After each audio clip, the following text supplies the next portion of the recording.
Good afternoon, everyone. Can we take a seat and get started here?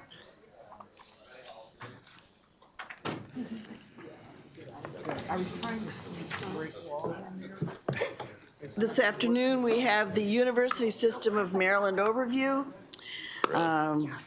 Sarah Baker is our analyst, and we have Dr. Jay Perman, Chancellor, who will be here to entertain after that.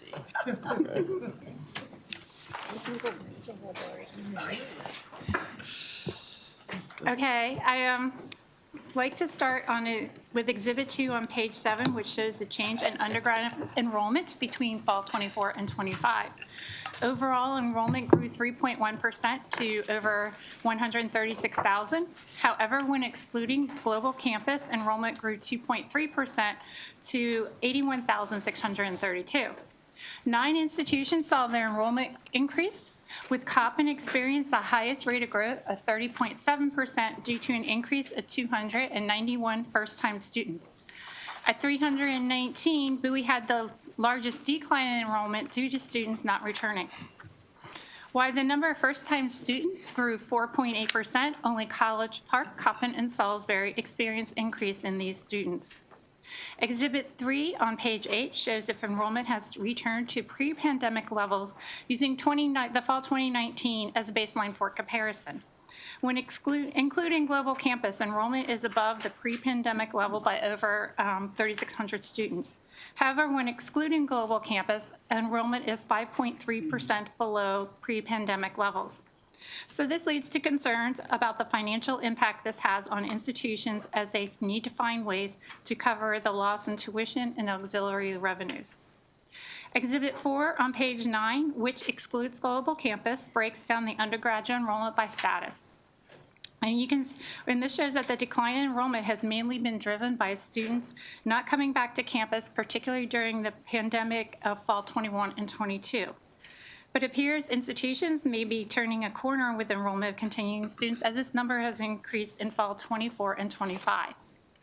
The number of first-time students has steadily grown since fall 21, reaching a high of over 16,000 students in 25.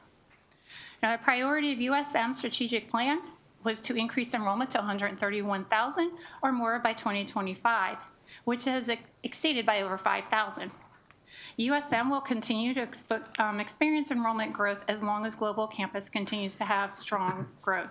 However, the continuing struggles at the other institutions should not be overlooked, especially with the projected decline in high school graduates coupled with the changing demographics. We asked the Chancellor to comment on recent challenges institutions have faced in maintaining and increasing undergraduate enrollment and the efforts to improve enrollment. Exhibit 5 on page 10 shows the trends in international enrollments, which have garnered much attention nationally this past year. Overall, enrollment fell 9.5% or by 870 students this past fall due to a drop of 975 students who were enrolled in master's programs. 679 of those students were enrolled at UMBC. So there are 2 things going on here. First is a change in UMBC's admissions strategy to reduce the number of international students enrolled in their master's program, which reached a high of over 1,700 in 23. And second, there's just an overall decline in enrollment of international students, especially graduate students, which may be attributed to a federal plan to place restrictions on the optional practical training program, which is a post-completion program allowing graduate students to extend their visas to gain experience in their field of study. I would note that the enrollment of undergraduate international students did grow by 5%. And also, as a side note, College Park and UMBC account for over 70% of the international enrollment.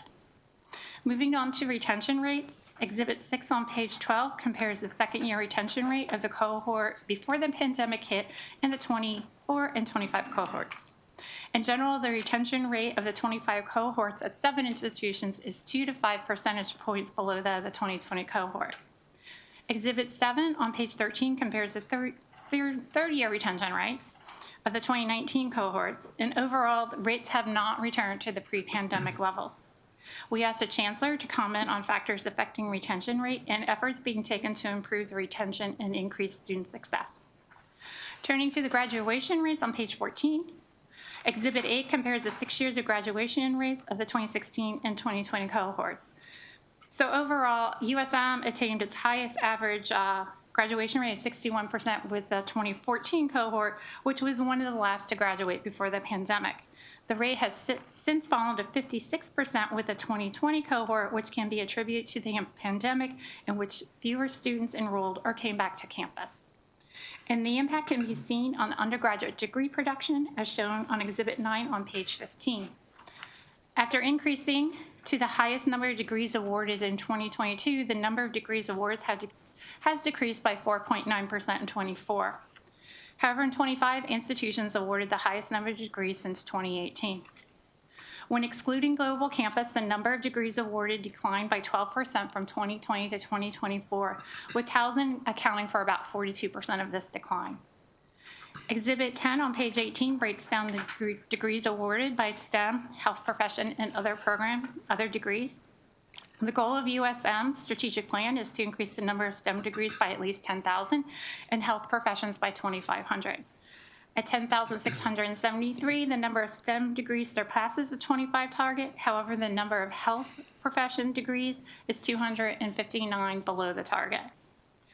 A key factor in improving student success is access to financial aid, because students face various financial challenges from how to pay for school to covering food and rent. And these stresses can affect their ability to concentrate on their coursework and lead them to stopping or dropping out. So Exhibit 11 on page 17 shows total expenditures on institutional aid.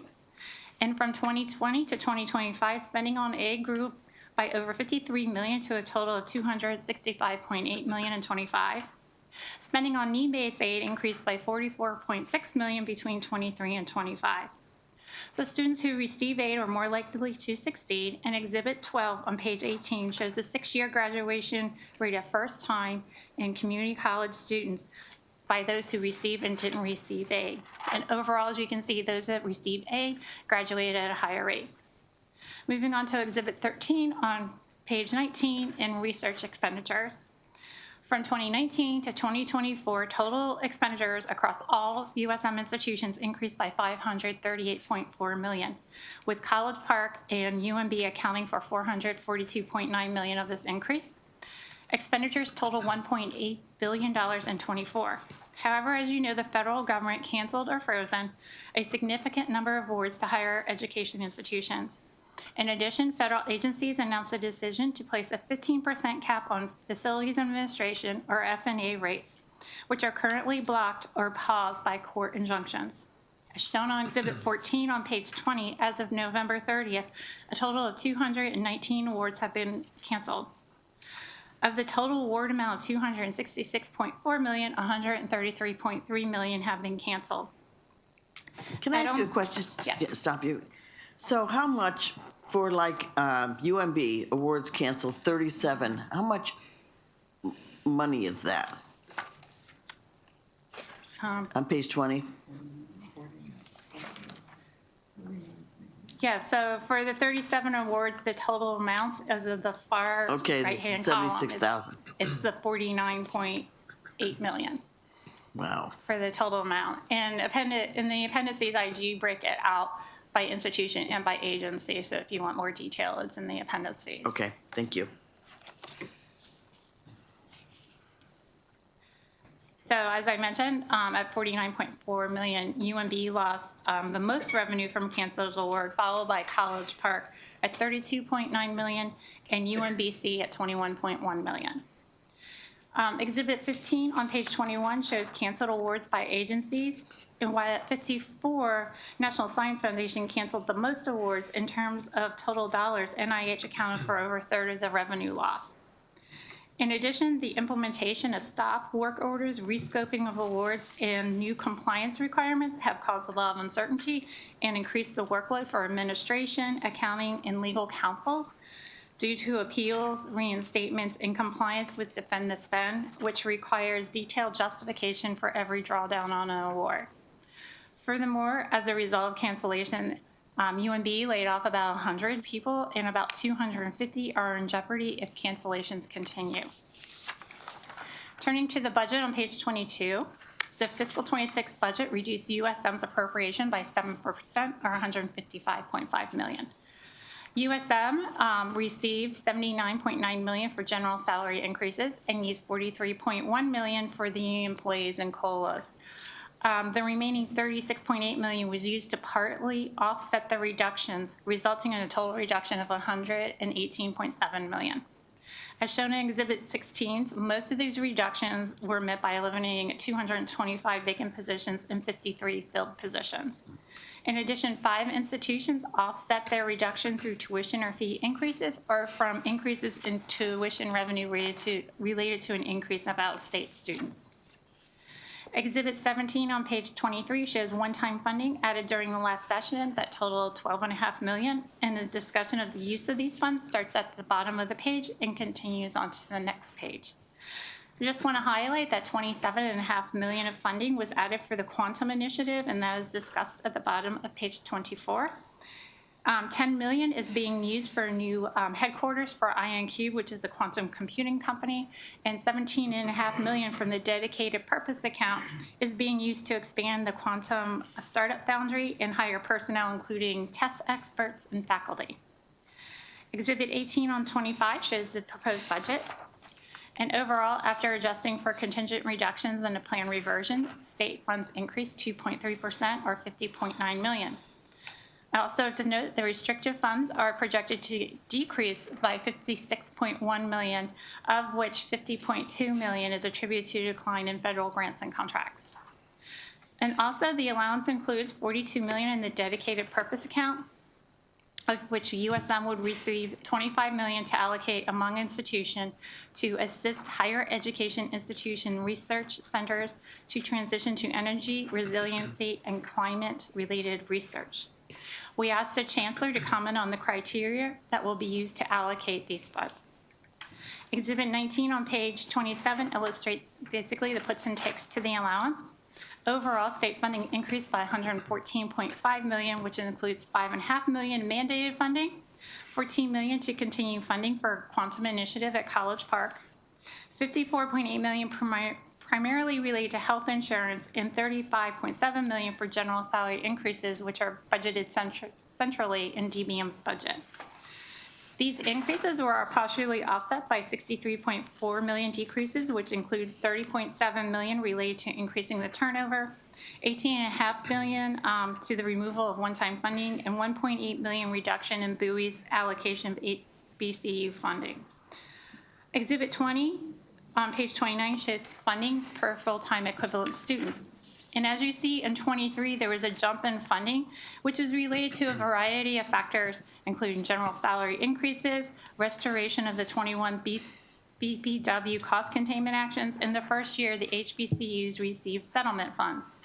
On average, funding at Bowie, Coppin, and UMES increased about $5,500 per FTS due to the settlement funding. The decline in funding per FTS in 25 at Coppin and UMES is due to enrollment growth at over 9% at these institutions.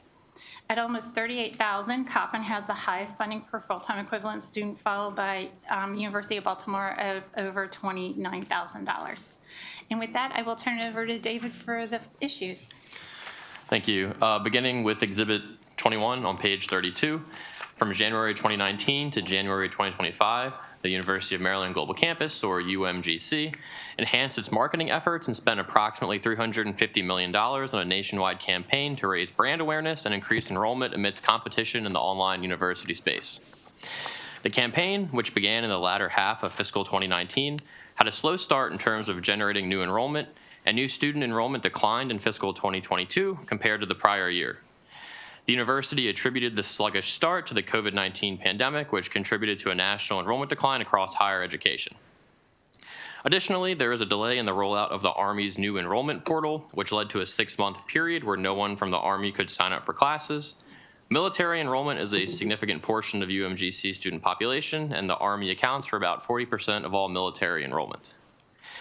However, things turned around after fiscal 2022, and fiscal years 2023, 24, and 25 experienced new student growth of 9%, 14%, and 11%, respectively. Turning to page 33, Exhibit 22 displays revenue growth of 7.7, 10.5, and 10.7% respectively in fiscal years 2023, 24, and 25. UMGC attributed the new enrollment and revenue growth during these years to the marketing campaign and reported that for every $1 spent on advertising, it generated $5.60 in revenue over 4 years. In June of 2025, the Board of Public Works approved the new $246 million 3-year marketing contract for the term July 2025 to June 2028. The Department of Legislative Services recommends adopting committee narrative requesting that UMGC submit a report on its latest national marketing campaign. Moving to page 34, Chapter 450 of 2012 established High Impact Economic Development Activities, or HIDAs, which are initiatives that may be established by certain institutions of higher education to promote the economic interests of the state in areas such as job creation, workforce development, and technology transfer, among others. In calendar 2015, the Board of Regents approved the creation of a HIDA called Helio Campus, which was a spinoff of UMGC's Office of Analytics. In calendar 2016, another HIDA, known as UMGC Ventures, was approved, and Ventures is a holding company for businesses commercialized by the university. Then, in calendar 2017, a spinoff of UMGC's Office of Technology was approved under an entity called Accelered. The stated purpose of UMGC Ventures was to generate revenue by providing services to institutions of higher education, including UMGC, and proceeds would then be used to reduce costs for Maryland students. Fast forward to August 2024, the Office of Legislative Audits, or OLA, released its fiscal compliance audit covering the period of October 2018 to December 2022, which contained several findings pertaining to UMGC's operations with UMGC Ventures.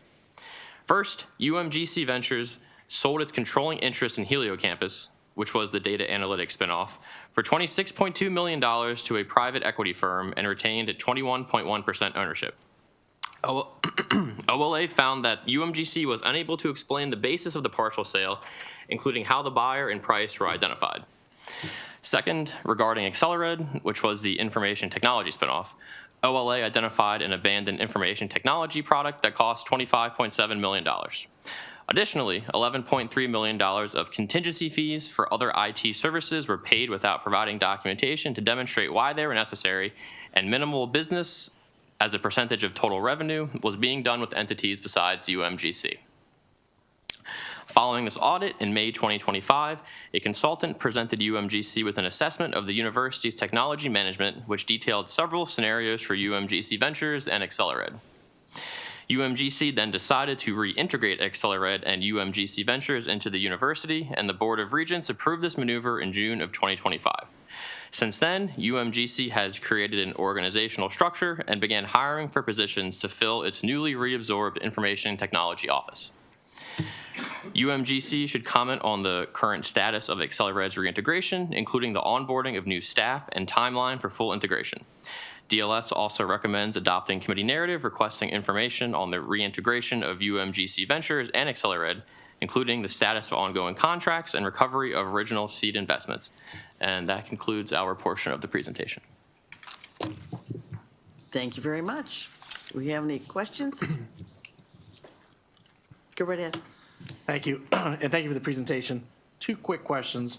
One in regards to the marketing report. I know there was a JCR report before for the previous marketing campaign, and I saw there was a recommendation for budget language for the. I'm assuming that's for the next version of the marketing campaign. Just was curious as the difference of why we're doing one other than the other. I mean, not that there's anything wrong with it. I was just curious of the genesis behind that.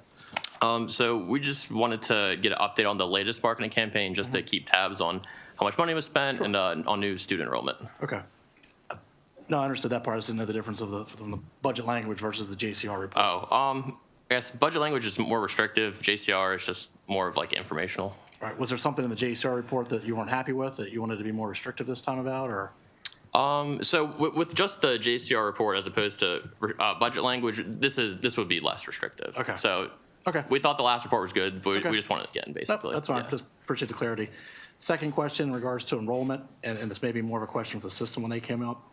Regional centers. I know the chancellor knows I'm always very passionate about our regional centers, being that District 2 is home of one of them. Is the enrollment of the regional centers captured under the individual institutions? Is that correct? Yes, but Okay. you can go to their IRIS website, and they do break it out by regional That was going to be my centers. next question, because I didn't see it broken out And anywhere as far as what those look like. That will be included in the systems analysis. I will look at Okay. transfer and regional Excellent. centers. I'll wait till then. Okay. Thank you. Thank you, Madam Chair. Senator Bailey, you're all good? Okay, thank you very much. Mr. Chancellor?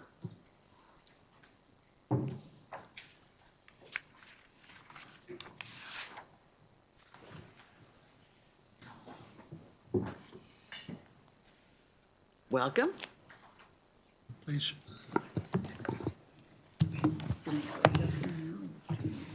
Nice to see you so often. I said Thank it's you. nice to see you so often. I think you mean that sincerely. I and do. I I really do. do appreciate it. To you, Madam Chair, Senators, and I pointed out last week, if I may, I particularly appreciate these senators and you because you are advocates and strong advisors for our regional centers. And I don't forget that for a minute. I want to thank the analysts, Ms. Baker, Mr. Probert, and with me today, I think are people you know, our board chair, Ms. Linda Gooden, and senior vice chancellors Ellen Herbst and Allison Rinn. There was a great deal of discussion in the report to you related to Global Campus and the audit findings. President Fowler is here behind me. He's happy to answer additional questions concerning UMGC Ventures and Accelerate if questions remain. And I'd also like to acknowledge other colleagues, President Bro, President Anderson, President Morales-Wilhelm. I hope I'm not leaving anybody out. I do need to reflect for a moment on last year. I do think that the system achieved some remarkable progress, some of it record-setting, but at the same time, confronting new and serious challenges that can put this progress at risk. And I'll cover both. Let me start, of course, with the achievements. Last fall, the system enrollment climbed to 175,700 students. That is the second highest in our history. Our first-year class broke an all-time record. Our transfer class broke an all-time record. And together, our HBCUs posted a fourth straight year of growth. Bookending this growth is in students entering the USM, is growth in students leaving the USM with a high-value degree. We awarded 45,000 degrees last year, the most we've ever awarded. And I like to take that as a bit of evidence when the national polls keep asking whether college is worth it. We have clients that have answered, and they are coming. That's not to trivialize the concerns related to public perception of higher ed. We're very mindful of that. But throughout it all, the students keep coming. And you know what we've pledged to do. It's on us to keep college within their reach, to keep college within reach of any Marylander who wants it. And let me just editorialize there a little bit.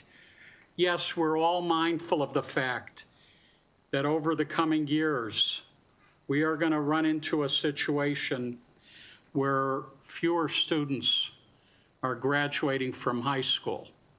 I'd be really worried about that if I thought for a minute that everyone who graduated high school went to college.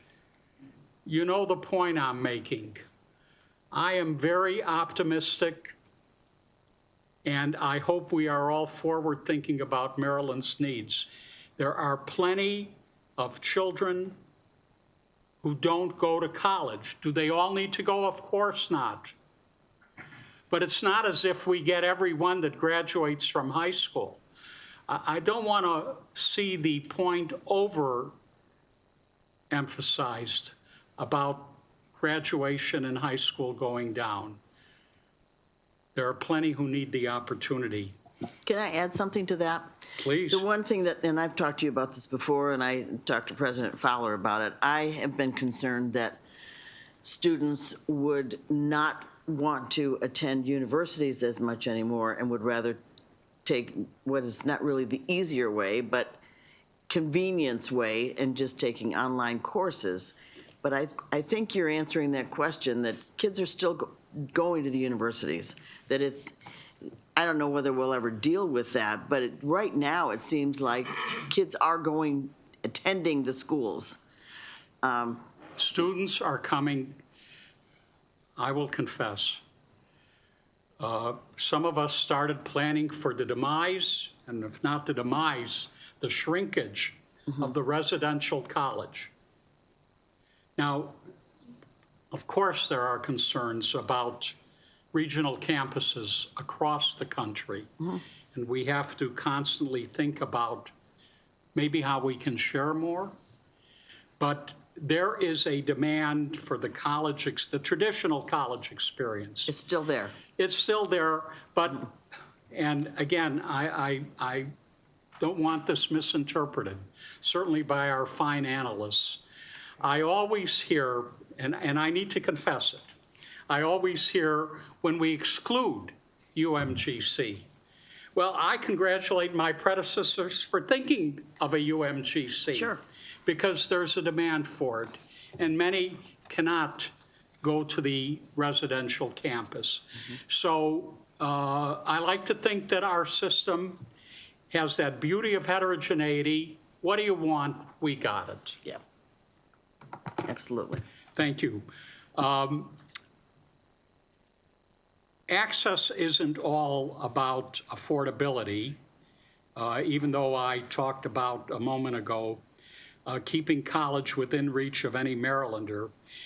In my answers to our analysts' questions, I'll talk about our work in recruitment and retention in education pathways.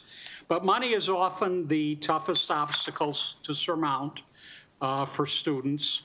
So we're keeping a system education affordable with an in-state cost that comes in under the national average and well under the cost in nearby states, in most nearby states.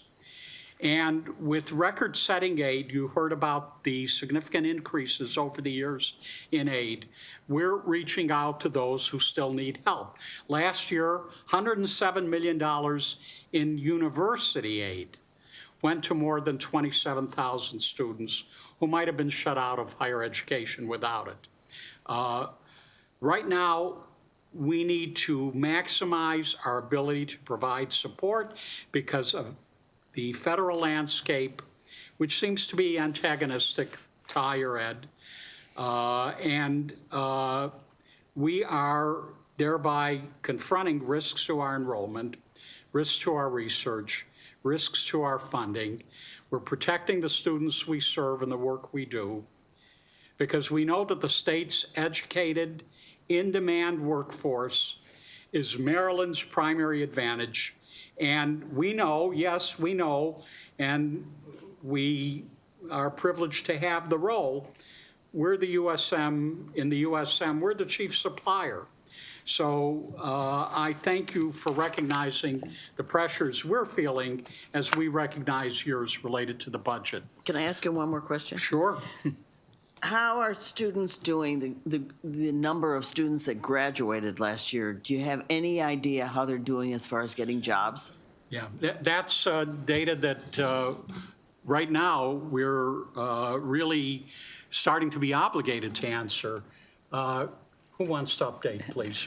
I can start, and Ellen, if she has some. Sorry to interrupt your Oh, no presentation worries. here, but as the questions come, if you don't mind, I get them answered. appreciate it. Yeah, Thank you. there are new rules coming from the federal government in terms of gainful employment. And so we are now starting to collect that data and ensure that we have it. So we're sort of at the starting point because all of the rulemaking hasn't quite finished on it. And Chad from Ellen's team is here to provide some data if we need it. But that is something we're going to have far more detail for you in the future. Okay, because I hear from students who are, actually I was talking to a group of high school students last week, and students are afraid about going into debt for education and then not being able to find a job when they come out. So we have to do some selling with the kids, I think, to let them know there will be jobs.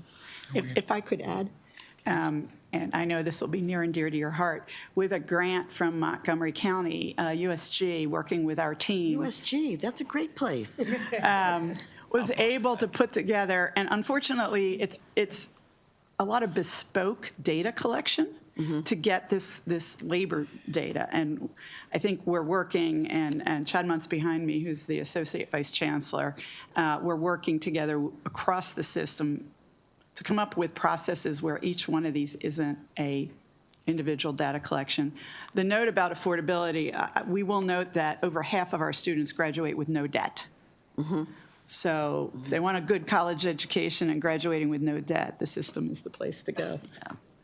And I think I've told you before, I've changed how I give scholarships, where I used to give $1,000 and kids would be thrilled with it, and now they give it back to me because they don't have the rest to go to a community college. But I've seen some major success stories by giving them like a full ride to the community college, and then it's a 4-year scholarship, and they're able to just really do well. So great success stories. And you know how much we agree with that. I presented data last week to you all that demonstrates that, and I'm perhaps being a little hyperbolic, but it's close. Every little bit helps and encourages them, and they have greater graduation rates when they're assisted. Yep. The questions from our analysts. The first asks me to comment on challenges our universities have faced in maintaining and growing undergraduate enrollment and what we're doing to address those challenges. Enrollment at most of our universities has grown post-COVID. Part of that growth is a credit to record or near record first-year classes at some of our biggest universities, helping them recover pandemic-era losses. But those earlier COVID-era losses do persist as smaller class sizes carry through successive years until those students graduate. The reason for enrollment challenges at some of our universities are not particularly unique. As I mentioned a moment ago, they're often our smallest regional comprehensives.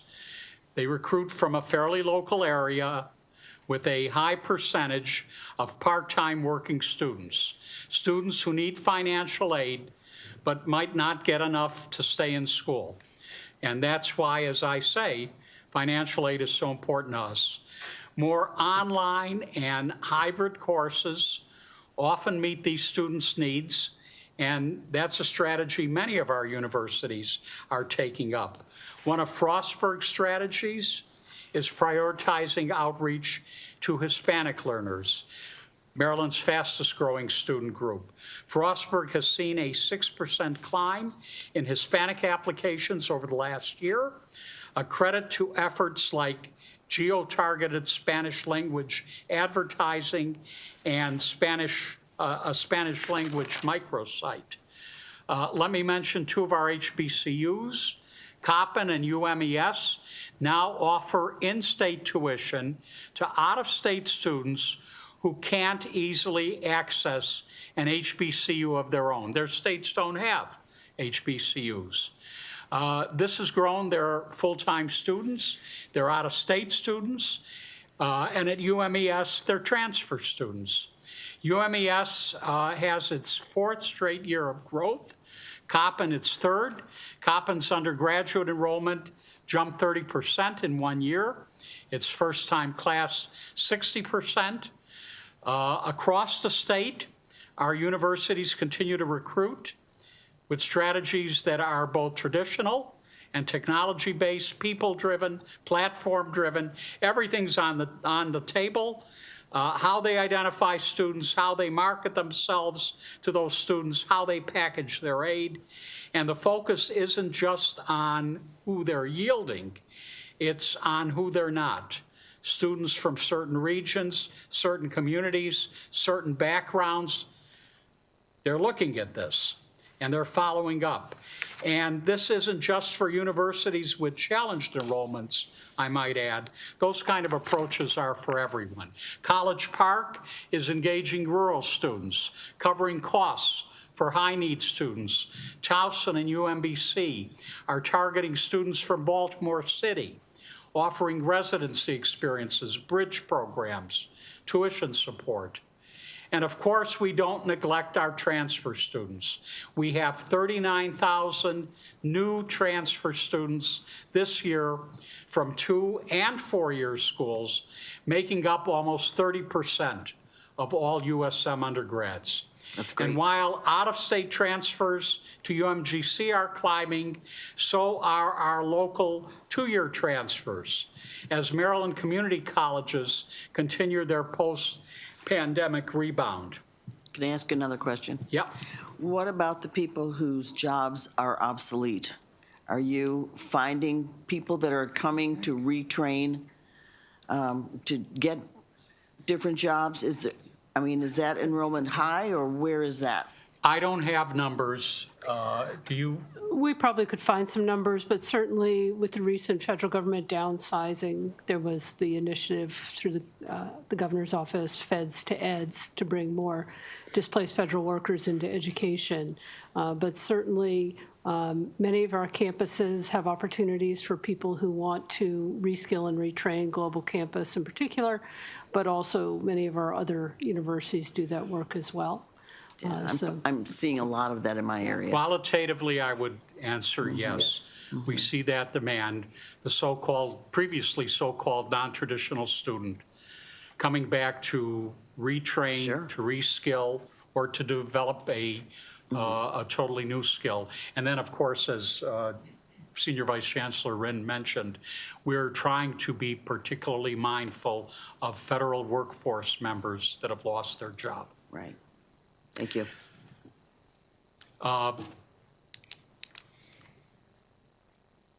strengthen Maryland's pipeline regarding transfers, we have participated in MHEC's Maryland Transfer Initiative, where we've worked with colleagues on clear, direct pathways, removing barriers that inhibit efficient transfer.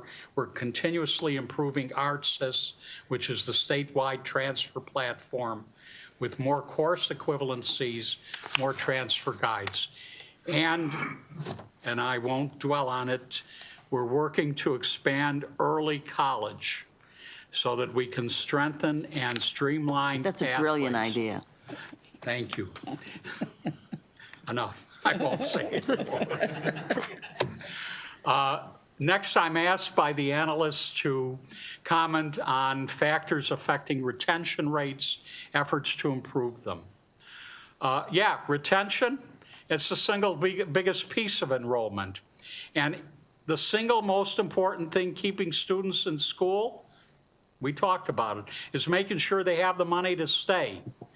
As I said, our universities awarded, actually in total, $265 million in aid last year, $107 million in need-based aid. And let me tell you what that money did. Among first-time students who received any kind of university aid in any amount, I'm talking about retention now, 85% persisted to their second year. Without aid, the retention rate was 74%.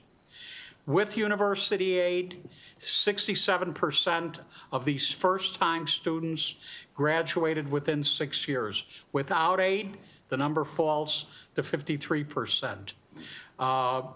For students coming to us from a Maryland community college, the gaps are wider still. Retention with aid is 85%, falls to 73% without. Graduation is 74% with aid, 54% without. Can So- I stop you 1 second? Senator Quarterman has a question. Sorry. No problem. Just want to touch real quick on the transfer. You were talking about transferring again, and we've had the conversation in the past, and I was able to speak, I think we all did the community college kids last week and with the MAC, and that inevitably comes up again. I just don't know if you could give a brief update real quick on how, you mentioned a little bit as far as how the transferring the credits from the community colleges to the institutions. I know that some of the institutions have been having more struggles than others. I know UMGC has been fantastic of accepting those, but I know that some of the other institutions still be a little bit of an issue here. So I don't know if you could give us an update on that. No question about a little bit of an issue. We have not perfected it, Okay. but I think we're better. Okay. Yes, it's certainly the ArtsSys platform is really an amazing technological tool, and we're happy to demonstrate that for any of you who would like to see it. And it allows community college students to see immediately whether those courses they're taking transfer to any of the 4 years that are within the system, because it's not only the public universities, but some of the private universities are in there as well. There's also, there's been some confusion over the type of associate's degree. We have Associates of Arts and Associates of Science that are direct transfer degrees, but there's also Associate of Applied Arts and Sciences that are more career-ready degrees that don't always include everything you need to transfer directly. And so a lot of that work is communication. And so we've been doing a lot of work with folks from our staff in the four-year universities to talk to the community college advisors to make sure that students who maybe start in one of those more applied degrees but realize they have the skills and they have the ability to go on for a four-year degree, what can they do to smooth that path out? Because it's not as direct a path. Sure. So it's not necessarily always a loss of credits, and we've actually, our analysts have looked at it, it's actually very few credits that are lost. Any credit lost is disappointing because that's money. But there is a way with good communication that we can start to help people move forward. No, I appreciate it. I think the communication is key, and that was the kind of the same language that I use when I spoke with the community college students of make sure you're communicating with whatever institution you're planning on going to along the way from the very beginning throughout that process so there are no surprises at the end. So I appreciate you guys being upfront to communicate that as well so that we can have a seamless transfer and be able to keep everyone happy, so to speak. So thank you. Thank you, Senator. Seamless is the word. We're not there, but that's the goal.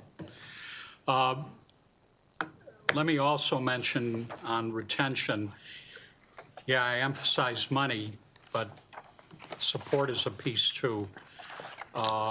We did get a $4 million grant from the Department of Education, the U.S. Department of Education. And with it, we have launched a peer-to-peer mentoring program system-wide. So these are mentors that help underserved students that they can identify with navigate college and help them access the many academic and frankly also social supports our universities provide. And we're using technology in order to spot these students early when they're struggling. If a student misses a class or misses an assignment or fails an exam, it triggers advising and support interventions to get the student back on track before they say, the heck with it, I'm leaving. Universities are incorporating student assessment early in courses for the same reason, early intervention to stop a slide and losing a student. And that might include housing. I've given this example before in this committee. You know, a student makes a choice between paying a rental bill and paying tuition. These are real examples. It may be $300, $400. A lot of us have committed to making sure there's a fund that we call microgrants. I don't want to lose that student for $300 or $400. We can help with that. Next, I'm asked to discuss criteria that would be used to allocate funds from the DPA, the designated account, to our universities. Look, we are incredibly grateful for the governor's $25 million allocation for research initiatives. We need much more. But I can tell you anecdotally, the faculty's talking about this already, and in a positive way. And I suspect the staff are too. It's great to have commitment from our state in dealing with these research dollars that you've heard about. In my data, over last year, we had 219 grant awards canceled, totaling $133 million. NIH terminations alone, $51 million. Of course, the first thing that is so devastating about that is that I know this research. This is money that funds critical health and biomedical research. Certainly, we are encouraged by recent budget bills passed by Congress that restore funding to U.S. science agencies, prohibit deviation from negotiated reimbursement rates for indirect research costs. Earlier proposals, as you heard, to slash these indirect reimbursement rates to 15% would have devastated our research enterprise. But it's not over. Real risks remain. Even if the agency's prior year funding levels are restored, there is lasting damage to programs that the federal administration has deprioritized. Programs like public health, health equity, climate, energy, sustainability. So we're eager to work with the governor's office and with key stakeholders on an allocation strategy that invests in these deprioritized research areas that do serve Maryland's critical needs and that aligns with the deep expertise we're trying to keep at our universities. Finally, thank you for letting me be long-winded as always. I've never known you to be. Thank you. UMGC was asked to comment on the current status of Accelerad's reintegration, including staff onboarding and the full timeline. So let me give my response, and senators, if there are still questions, I'm going to ask President Fowler to reply. Here's the way I understand it. UMGC has reestablished its internal Office of Information Technology and has completed staffing it with 175 FTEs, both external applicants and former Accelerate employees. And through this integration, UMGC now directly manages and maintains a comprehensive IT infrastructure on a budget of about $48 million. The transition has strengthened UMGC's student-facing digital environment, the services it provides to adult and military leaders, and the agility, capacity, and sustainability of university operations. Contracts that were previously administered by UMGC Ventures and Accelerate are now being transitioned to UMGC in alignment with the system's procurement procedures. Two major contracts, one for IT help desk services and one for IT staff augmentation, are moving through our Board of Regents and are expected to go to the Board of Public Works in March. All remaining smaller contracts are in active procurement and will transition no later than June 30th. And with that, I conclude, and we're all happy to answer your questions. Thank you. Thank you very much. Any questions over there on the side? Senator Bailey, you're awfully quiet today. I think we're good. I asked so many questions during your presentation. I think we're okay. I like the style. Thank you. Thank you. Thank you very much. We have one witness signed up here. Todd Holden. Oops, sorry.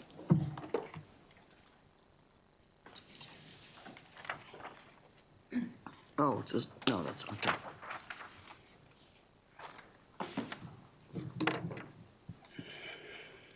You can go ahead.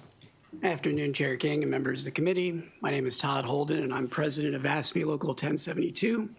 And I'm here to present testimony on behalf of over 6,200 staff we represent across the USM.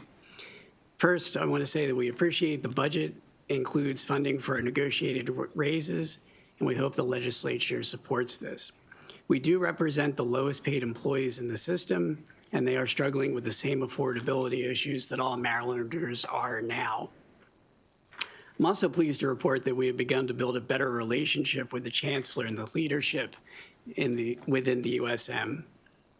However, system-wide and campus issues remain. At the system level, we are awaiting the results of a classification and compensation study this spring that will inform our USM-wide negotiations as they commence later this fall. We have been concerned about ongoing classification issues within the system. There are a number of staff titles that are plainly misclassified, and resolution differs from campus to campus instead of centrally.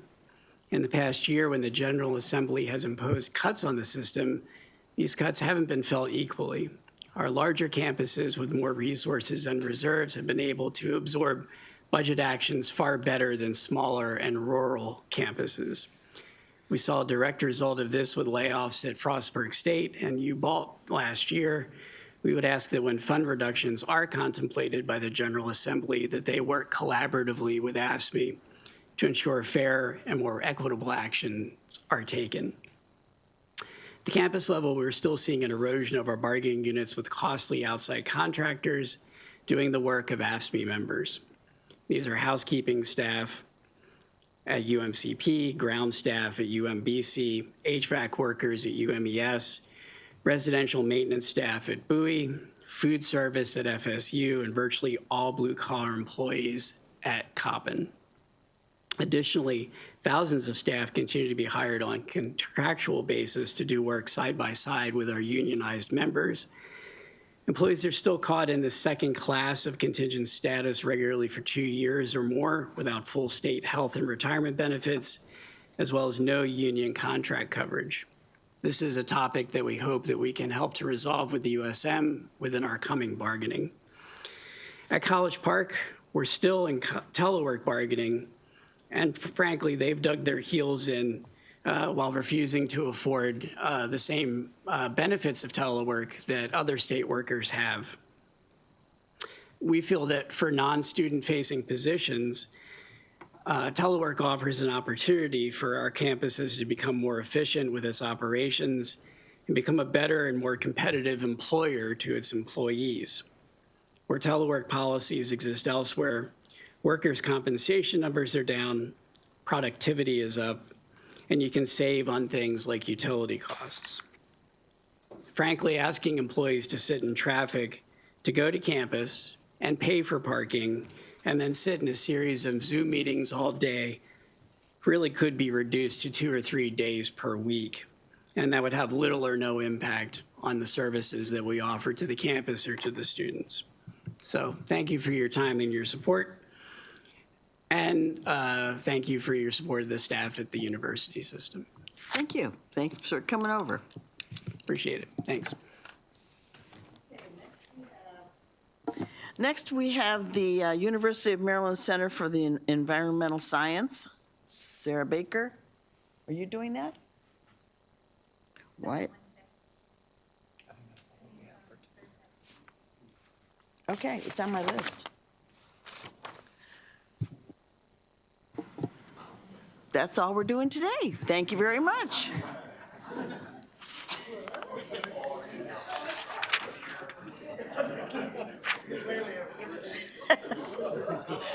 You got my heart going.